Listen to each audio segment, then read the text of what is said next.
Thrissur corporation deputy മേയറെ അയോഗ്യയാക്കാൻ ombudsman notice നൽകി. തൃശൂർ കോർപ്പറേഷൻ കുടിവെള്ള വിതരണ ക്രമക്കേടിലാണ് നടപടി. കൗൺസിലർമാരായ എം എൻ റോസിയും അജിത ജയരാജനും 35 ലക്ഷം രൂപയും മുൻ secretary K M Basheer 35 lakh രൂപയും കെട്ടിവെക്കണമെന്നും നിർദ്ദേശം.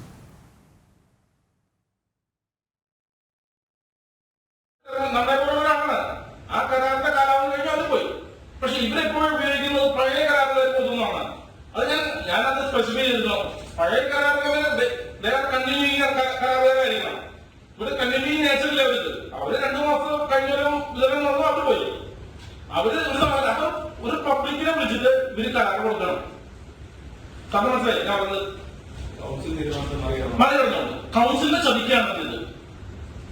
കൗൺസിൽ 4/15 തീരുന്നത്. അതിനുശേഷമാണ് കൊടുത്തിരിക്കുന്നത്.